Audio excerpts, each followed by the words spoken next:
Okay, तो सबसे पहले हम लोग जुरिस्डिक्शन लेवाई करते हैं आपके लोग के साथ, जिसमें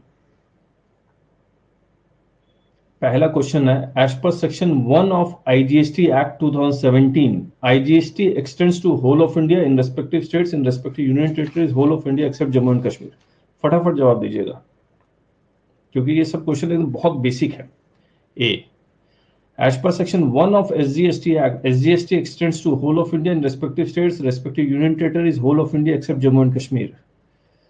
In respective states होगा, क्योंकि हर एक स्टेट का अपना SGST होता है, तो in respective states होगा। तो बी आंसर है। As per section 1 of UTGST Act, UTGST extends to whole of India, respective states, in respective union territories, again in respective union territories. ठीक है। As per section 1 of CGST Act, CGST extends to whole of India, respective states, respective union territory, whole of India except Jammu and Kashmir. A, whole of India। अब तो Jammu and Kashmir भी part ही है। As per section 1 of Goods and Service Tax Compensation to States Act, GST Compensation Act extends to, बता दीजिए। A, correct। Question 6, examine the following statements. India means the airspace above its territory and territorial waters. True and false? True. India means exclusive economic zone. True or false? दोनों true है, तो both true, answer will be C. तो India के definition में बहुत कुछ है। तो India means territorial waters, India means exclusive economic zone, contiguous zone और air space above its territorial territories and territorial waters. उसका दो हमने उठाया है। Examine the following statements in the light of section 2 subsection 103 of the CGST, which defines states. Puducherry is a union territory. True or false?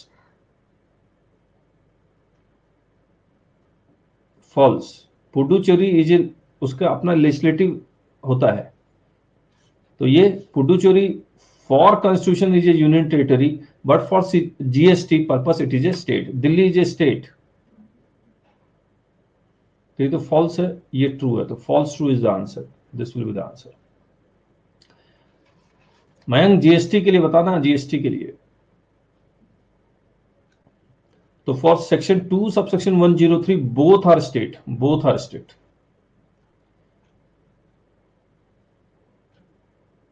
ये वाला वही section 2 जब subsection 103 के अकॉर्डिंग टेरिटोरियल, यहां पर हम लोग क्या करते हैं,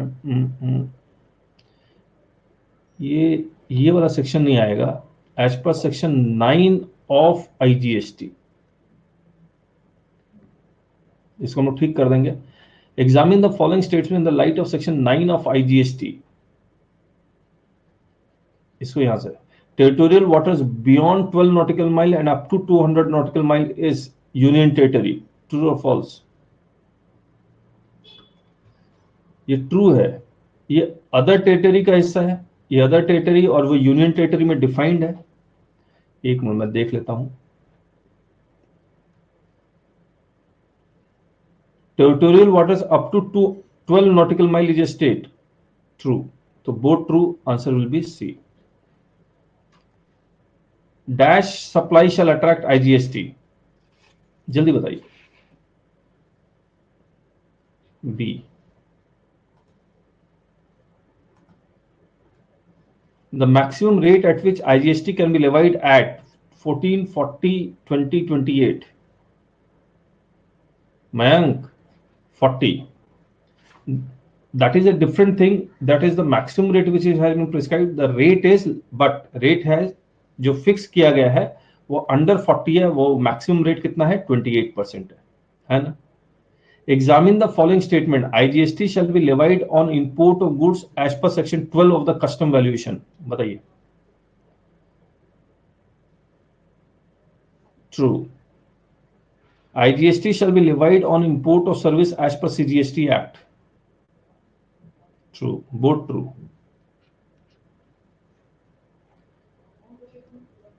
अब ये हमने बनाया तो था, लेकिन ये नजर ही नहीं आ रहा है। ये 3 पॉइंट है, ए, बी और सी। मुझे जितना याद आ रहा है मैं बता रहा हूं। यहां ये दमन एंड दीव नजर आ रहा है, ये रहा, और इस दोनों में जो डिस्टेंस है वो 10 नॉटिकल माइल लिखा हुआ है, करेक्ट है। ये जो बी पॉइंट है और ये महाराष्ट्र के साथ जो डिस्टेंस है वो 15 नॉटिकल माइल लिखा हुआ है। और एक पॉइंट सी है जो यहां पर ये 11 नॉटिकल माइल लिखा हुआ है और महाराष्ट्र के साथ, और ये गोवा के साथ अगर डिस्टेंस मेजर करेंगे तो ये मान लीजिए 10 नॉटिकल माइल लिखा हुआ है। उम्मीद तो यही लिखा होगा, क्लियर है। अब आपको ये बताना है ए बी सी, ये ए अदर टेरिटरी का हिस्सा कहलाएगा या दमन एंड दीव का हिस्सा कहलाएगा। ये ए जिसका डिस्टेंस दमन से 10 नॉटिकल माइल है तो दमन का हिस्सा कहलाएगा, दमन का, तो ये दमन आ जाएगा। अब ए सी डी में, ए बी और डी में कोई आंसर होगा। ये 15 नॉटिकल माइल का हिस्सा ये किसका हिस्सा कहलाएगा, महाराष्ट्र का हिस्सा कहलाएगा या अदर टेरिटरी का हिस्सा कहलाएगा। अदर टेरिटरी का हिस्सा, क्योंकि बियॉन्ड 12 नॉटिकल माइल है, बियॉन्ड 12 नॉटिकल माइल है, तो ये अदर टेरिटरी में आ जाएगा। और ये जो हिस्सा है सी पॉइंट जहां पर 11 नॉटिकल माइल महाराष्ट्र से और गोवा से, तो गोवा आ जाएगा। तो आंसर दमन अदर टेरिटरी गोवा, दमन अदर टेरिटरी, दमन अदर टेरिटरी, दमन अदर टेरिटरी, गोवा नहीं है। इसका मतलब हमने ये 10 नॉटिकल माइल लिखा होगा, ये 11 नॉटिकल माइल लिखा होगा। तो Daman other territory Maharashtra, B will be the answer. ठीक है, तो ये हो गया था, ये पहला चैप्टर था जीएसटी का। अब दूसरा हम लोग कर रहे हैं इंटर स्टेट सप्लाई और इंट्रा स्टेट सप्लाई के क्वेश्चन से। बताइएगा, match the following as per IGST. 7-1 किसके साथ मैच करेगा।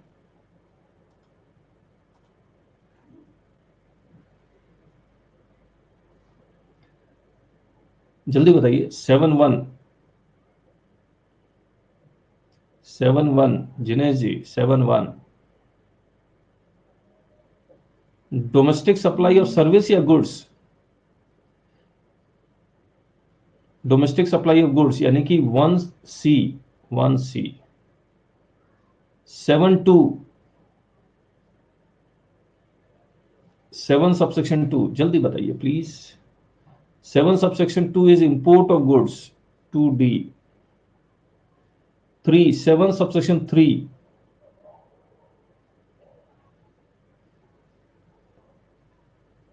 domestic supply of services, और 7 subsection 4, domestic supply import of service। CDBA, CDBA, this is the answer। Match the following. अब देखिए सेक्शन 7 के 5 सबसेक्शन है, 4 हम लोग कर चुके हैं आपके साथ, और जो 7 सबसेक्शन 5 के हैं उसके 3 क्लॉजेज हैं, ए बी सी जो वहां लिखा हुआ और 8 हमने यहां लिखा हुआ। बताइए ए क्या कहता है। और याद रखिएगा 7-5 सब कुछ गुड्स सर्विसेज और बोथ, गुड्स सर्विसेज और बोथ, गुड्स सर्विसेज और बोथ। और यहां पर 7-1, 7-2, 7-3, 1 और 2 गुड्स सर्विसेज डोमेस्टिक, फिर 3 और 4 गुड्स, सॉरी 7-1 कहां गया, 7-1 गुड्स का था, फिर गुड्स का, पहले गुड्स था फिर सर्विसेज था। अब यहां ये 7-5A क्या बात कर रहा है, इंडिया से आउटसाइड इंडिया के बारे में बात करता था, तो ये 1 का सी आ गया। 7-5B किसके बारे में बात करता था, SEZ सप्लाई के बारे में। 3 किसके बारे में बात करता था, 3 में कितने कंडीशंस बताए थे आपको, 3 में कितने कंडीशंस बताए थे कि टैक्सेबल टेरिटरी में होना चाहिए, इंट्रा नहीं होना चाहिए, और बाकी सब सेक्शन में फॉल नहीं करना चाहिए। तो ये 3 का ए में आएगा और 4 का तो बी है ही। तो CDAB, CDAB, this is the answer. आया। Match the following. सेक्शन 10, देखिए सेक्शन 10, 11, 12, सेक्शन 10, 11, 12 और 13 प्लेस ऑफ सप्लाई डिटरमाइन करेगा। बताइए सेक्शन 10 कब अप्लाई करते हैं? डोमेस्टिक मूवमेंट ऑफ गुड्स, यानी कि 1 का ये रहा, determination of place of supply where movement of goods is within India, यानी कि 1 का बी। 2 का बताइए सेक्शन 11,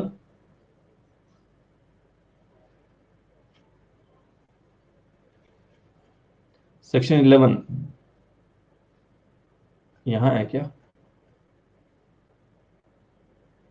नहीं, ये रहा, डी है। Correct correct. 3 का, ये करंट मार रहा है। 3 का सेक्शन 12 कब अप्लाई करते हैं हम लोग? शर्मिला जी, एक्सपोर्ट और इंपोर्ट ऑफ गुड्स दोनों के लिए सेक्शन 11 है। सेक्शन 12 कब अप्लाई करते हैं? सी नहीं आएगा। 12 कब अप्लाई होगा? When the location of supplier and location of recipient are both in India. वो है यहां पर लिखा हुआ, ये रहा, बोथ लोकेशन ऑफ सप्लायर, तो ए है ये। 3 का ए और 4 का सी, तो B D A C, B D A C, this is the answer. आया? चलिए, examine the following statements. Where place of supply is determined under section 13, then the transaction shall always be interstate supply even if location of supply and place of supply is in same state. True or false?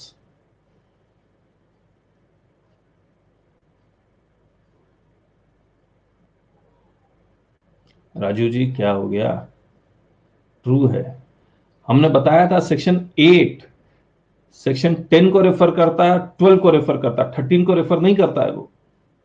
तो अगर section 13 में place of supply determine करा जा रहा है तो वो हर हालत में इंटरस्टेट सप्लाई होगा। ये वाला बताइए, way place of supply is determined, तो ये ट्रू है। Way place of supply is determined under section 12, then the transaction between inter shall depend upon the location of supplier and place of supply। ये हटा दूंगा। True और false?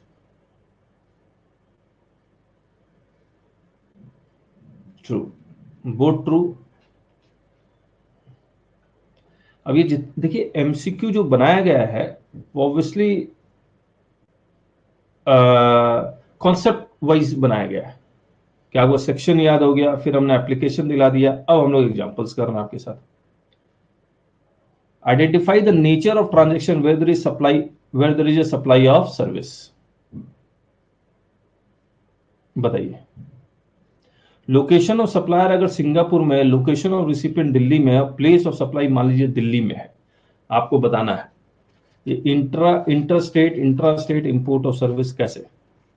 Answer A आएगा, लेकिन कैसे आएगा पहले ये बताइए। सबसे पहले बताइए प्लेस ऑफ सप्लाई निकालने के, क्योंकि सर्विसेज हमने लिख ही दिया, तो प्लेस ऑफ सप्लाई निकालने के लिए ये कौन सा सेक्शन अप्लाई हुआ होगा?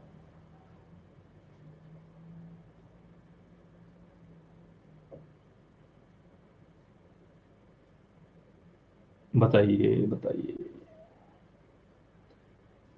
13? नहीं नहीं, प्लेस ऑफ सप्लाई तो देखिए फिर से बोल रहा हूं, प्लेस ऑफ सप्लाई तो 13 से डिटरमाइन हुआ होगा। अगर अब 13 एप्लीकेबल हो गया तो सेक्शन 8 एप्लीकेबल नहीं होगा, तो ये हर हालत में इंटरस्टेट सप्लाई है। अब अगर ये इंटरस्टेट सप्लाई है तो सेक्शन 7 के किस क्लॉज में जाएगा? आउटसाइड इंडिया टू इंडिया आ रहा है, आउटसाइड इंडिया टू इंडिया आ रहा है ना? तो आउटसाइड इंडिया टू इंडिया आता है और लोकेशन और रिसिपिएंट भी दिल्ली में है, तो ये बेसिकली है क्या? हर क्लॉज में 7(5)(c) मत लगाइएगा, ये इंपोर्ट ऑफ सर्विस है, ये इंपोर्ट ऑफ सर्विस है। और इंपोर्ट ऑफ सर्विस है तो कौन सा सेक्शन हमने यहां पर निकाला था? 7 सबसेक्शन 4, तो ये 7 सबसेक्शन 4 के कारण है।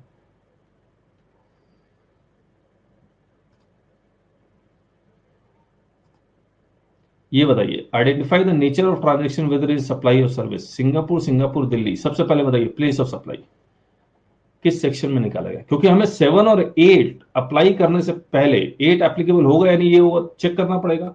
अगर सेक्शन 11 या 13 एप्लीकेबल हो जाता तो सेक्शन 8 एप्लीकेबल नहीं होगा, सेक्शन 8 एप्लीकेबल होता तभी तो इंट्रा होता। अब यहां बताइए,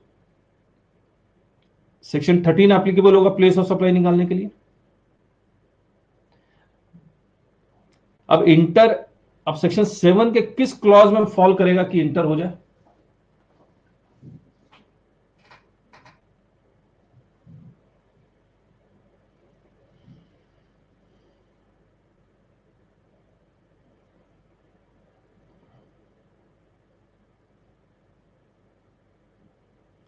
जल्दी बताइए।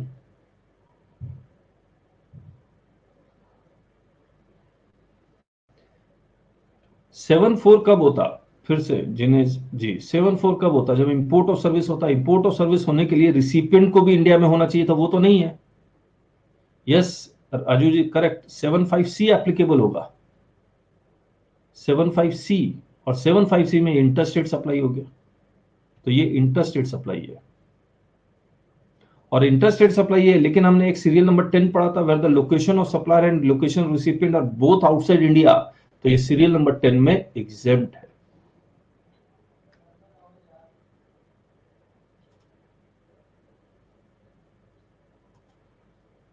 आया, तो हमने एग्जाम का कोई एग्जाम सप्लाई भी लिखा हुआ है यहाँ पर, वो यहाँ भी एग्जाम सप्लाई भी लिखा हुआ है, तो हम लोग लिख देंगे नो सप्लाई की जगह लिख देंगे बोथ ए एंड बी।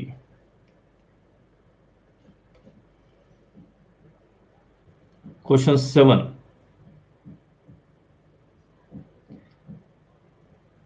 बताइए location of supplier Singapore, location of recipient Delhi, place of supply Singapore किस सेक्शन से निकला होगा?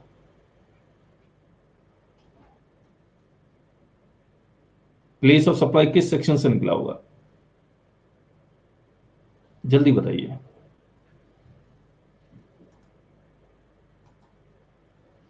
13 से। अब अगर 13 से निकला है तो 8 तो एप्लीकेबल नहीं होगा, ये कंफर्म हो गया। अब 7 में आइए, 7 का किस पार्ट में जाएगा? जिन्हें से क्या हो गया आपको? इंपोर्ट 7 सबसेक्शन 4 मतलब इंपोर्ट ऑफ सर्विस, और इंपोर्ट ऑफ सर्विस होने के लिए place of supply should also be in India, तो 7-4 नहीं है। 7-5 ए नहीं है कि ए है, ए भी नहीं है, क्योंकि in India to outside India जाना चाहिए। 7-5 C कब एप्लीकेबल होता है? 7-5 C कब एप्लीकेबल होता है? 7-5 C एप्लीकेबल कब होता है? When the place of supply is in taxable territory, और ये टैक्सेबल टेरिटरी में नहीं है, तो 7-5 C भी एप्लीकेबल नहीं है, और 8 तो हर हालत में एप्लीकेबल नहीं है। सेक्शन 7 का कोई भी क्लॉज एप्लीकेबल नहीं हुआ, 8 कोई एप्लीकेबल नहीं हुआ, तो it is neither interstate nor intrastate, तो ये नो लेवाई का केस बन जाएगा।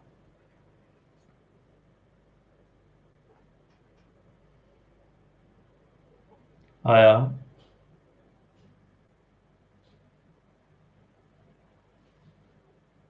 ये बताइए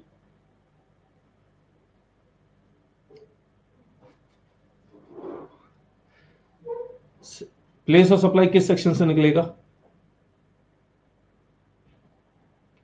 13 से, यानी कि 8 तो हर हालत में एप्लीकेबल नहीं है। अब सेक्शन 7 का कौन सा पार्ट एप्लीकेबल होगा? सेक्शन 7 का कौन सा पार्ट सेक्शन एप्लीकेबल होगा? 7-5 B SEZ सप्लाई का है, 7-5 A एप्लीकेबल होगा इंडिया से बाहर, तो ये इंटरस्टेट सप्लाई है। और अगर दो कंडीशन और सेटिस्फाई कर जाए, फॉरेन एक्सचेंज वाला प्लस वाकई में डिस्टिंक्ट एस्टैब्लिशमेंट हो, तो ये एक्सपोर्ट भी बन जाएगा। Export of service. 9 बताइए।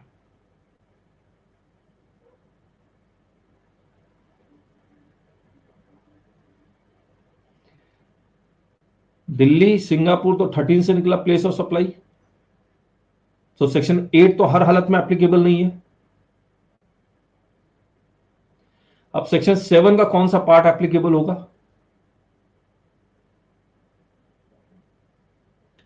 सेक्शन 7 का कौन सा पार्ट एप्लीकेबल होगा? देखिए ए एप्लीकेबल नहीं है, 7(5) ए एप्लीकेबल नहीं है, क्योंकि इंडिया से आउटसाइड इंडिया जाना चाहिए, तो ये जा नहीं रहा। SEZ है नहीं, तो सी में आ जाते हैं। सी में क्या कहता है कि place of supply should be in taxable territory. Intra नहीं होना चाहिए, तो सेक्शन 8 एप्लीकेबल ही नहीं है, तो इंट्रा कहां से हो जाएगा? तो ये सेम स्टेट में है, location of supply and place of supply even in the same state, then also it will be then it will be treated as interstate supply। और हमने आपको पोर्टल में भी दिखला दिया था, करेक्ट जिन्हें से पोर्टल में दिखाया था कैसे ये इंप्लीमेंट हो रहा है। फिर इसके बारे में बताइए। इसके बारे में बताने का जरूरत ही नहीं है, Singapore Singapore Singapore, no supply, खत्म ही हो गया। 11th में आता है location of supply Delhi, location of recipient Delhi, place of supply Singapore, किस सेक्शन से निकला होगा?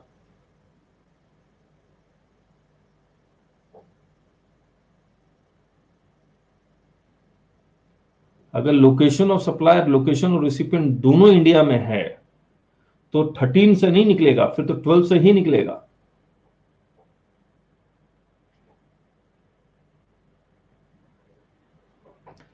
अब अगर 12 से निकला, तो या तो 7 या 8 दो में से कोई एप्लीकेबल हो जाएगा।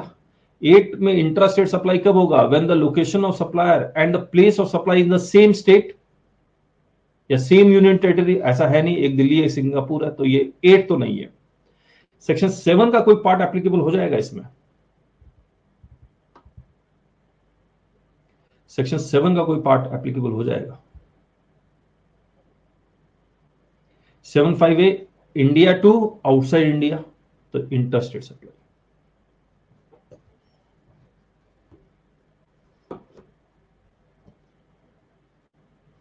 ट्वेल्व बताइए।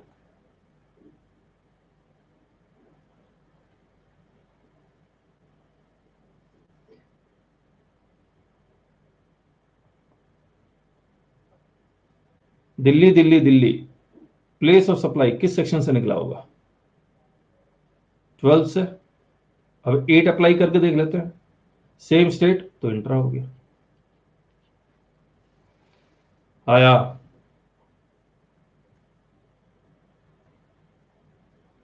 ये बता दीजिए। देखिए, identify the following transaction from the following figure as intrastate और interstate supply. Also assume distance between D to nearest Maharashtra. Coast line is 11 nautical mile, ये डी महाराष्ट्र यानी कि ये वाला 11 नॉटिकल माइल है, और distance between D to nearest coast line of Goa is 10 nautical mile, और ये 10 नॉटिकल माइल है, ये 11 नॉटिकल माइल है। अब आपको बताना है जो ए से लेकर बी में ट्रांजेक्शन हुआ है, यानी कि ए सप्लायर है, बी प्लेस ऑफ सप्लाई है, ए टू बी, ये वाला transaction A to B, Maharashtra to Maharashtra है? नहीं नहीं, ये ए टू बी, ये डी है, इंट्रा है। A to C, A to C Karnataka, inter है। ए टू डी यहां पर ये इंटर है, क्योंकि ये जो डी है गोवा का माना जाएगा, तो ये भी इंटर है। टी टू SCZ इंटर है। एक्सपोर्ट नहीं है, अगर SCZ को तो जीरो रेटेड हो सकता है, एक्सपोर्ट नहीं हो सकता। SCZ टू के, यहां पर SCZ टू के, ये भी इंटर है। तो पहला इंटर इंट्रा है, बाकी सब इंटर है।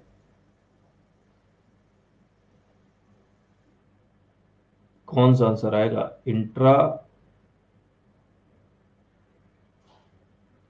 ये वाला B. Question 14, examine the nature of this following transaction from the following. ये लोकेशन ऑफ रिसिपिएंट, एक मिनट की, ये लोकेशन ऑफ रिसिपिएंट है, ये प्लेस ऑफ सप्लाई है, ये लोकेशन ऑफ सप्लायर है। तो सप्लायर ने इंडिया में सप्लाई किया, रिसिपिएंट यहां है, बताइए।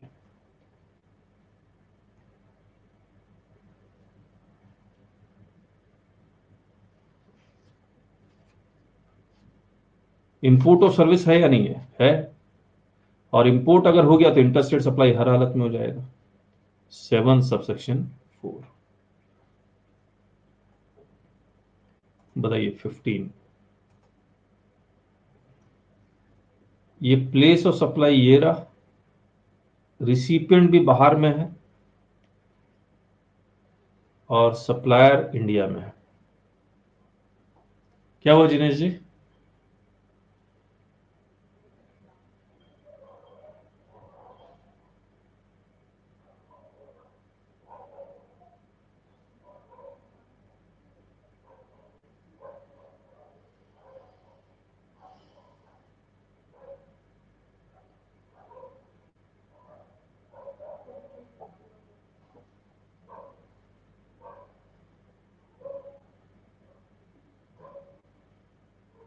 अच्छा, आंसर्स नॉट विजिबल। तो लोकेशन ऑफ सप्लायर इंडिया, बाकी दोनों आउटसाइड इंडिया। तो एक्सपोर्ट ऑफ सर्विस हो सकता है, नहीं हो सकता? तो it may be export of service but definitely interstate supply. तो सी इज द आंसर।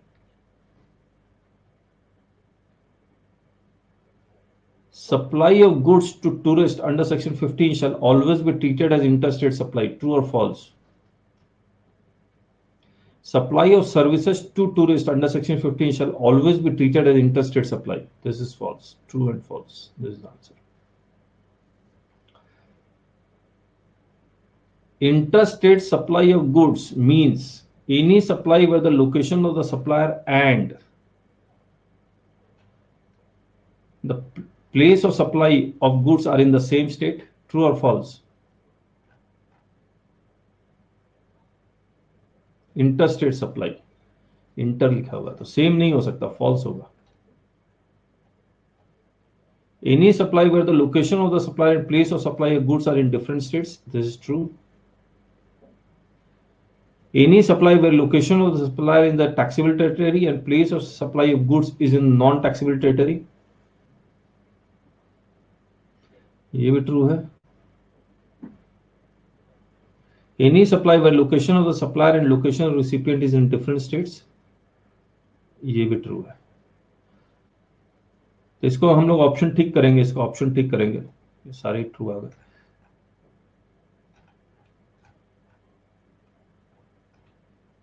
एक मिनट, एक minute.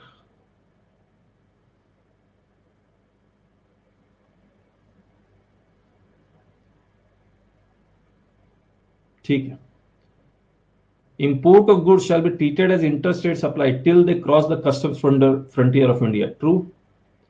Import of goods shall be treated as interstate supply after they cross the customs frontier of India. ये बेकार question है वैसे तो, ये मैं इसको ठीक करूंगा, अच्छा करूंगा। True and false. Which of the following is an interstate supply? Supplier of goods located in Rajasthan and place of supply of goods is in SEZ, which is located in Rajasthan. Interstate supply है या नहीं है? Yes और no? Supplier of goods located in Delhi and place of supply of goods in Daman and Diu, interstate supply है या नहीं है? Yes. Supplier of goods located in Kerala and place of supply of goods is 150 nautical mile from the nearest coast line of Kerala, ये भी है। तो all of the above. हमने सारे कॉन्सेप्ट कवर कर लिए। अब आइए एक आखिरी, location of supplier and place of and location of recipient. Mr. X is registered in Haryana. It has taken casual taxable person registration in Delhi for a trade fair. What is the location of supplier for supply made from Delhi?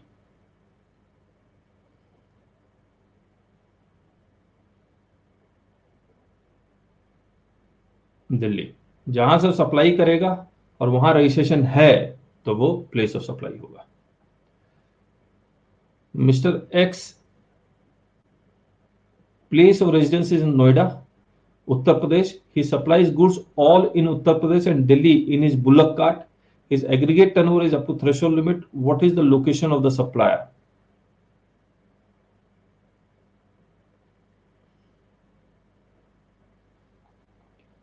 Registration नहीं करवाया हुआ है तो place of business उसका place of supply नहीं होगा. Fix establishment नहीं है, बुल्लक कार्ट में है तो usual place of residence Noida Noida Noida Noida Uttar Pradesh. Mr. X, a place of residence in Noida, Uttar Pradesh. He has a small shop in Delhi. He supplies goods from his shop. What is the location of supplier? Delhi. A CA firm registered under GST in Delhi visits Chennai to perform audit of a company situated in Chennai. His place of residence is in Faridabad, Haryana. What is the location of supplier? Delhi. अगर registered है तो registered place ही होगा. A CS firm registered under GST in Delhi and Madhya Pradesh. CS firm located in Delhi negotiate with SAIL to undertake secretarial audit. However, both Delhi and Madhya Pradesh office does secretarial audit. What is the location of supplier?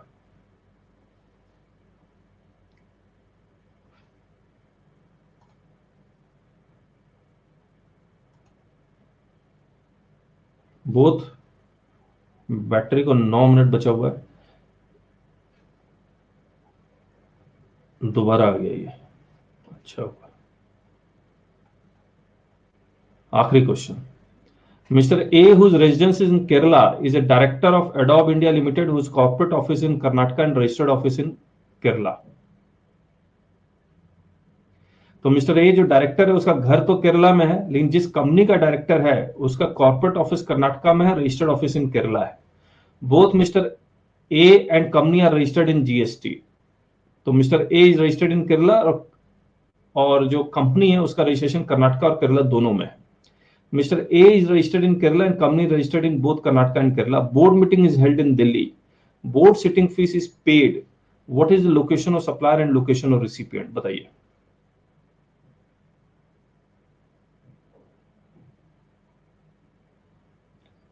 Cell का जो cell का office, cell का office से तो कोई मतलब नहीं है. अभी हम लोकेशन ऑफ सप्लायर ढूंढ रहे थे. ये बताओ, ये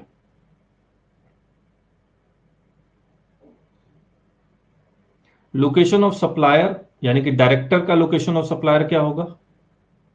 डायरेक्टर का लोकेशन ऑफ केरला होगा. तो चलिए, केरला तो 3 जगह है. कंपनी का यानी कि लोकेशन ऑफ रिसिपिएंट क्या होगा? पहले बताइए, रिसिपिएंट कौन होता है?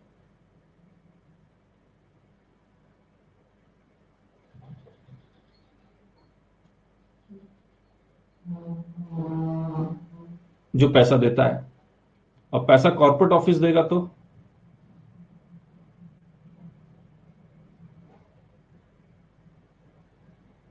मान के चलिए कॉर्पोरेट ऑफिस ही देगा, तो कर्नाटका. तो this will be the answer. तो बोर्ड मीटिंग कहां हो रही है इससे मतलब नहीं है हमें. ठीक है, तो हमने एमसीक्यू पूरा कंप्लीट कर लिया. कल सुबह मिलते हैं.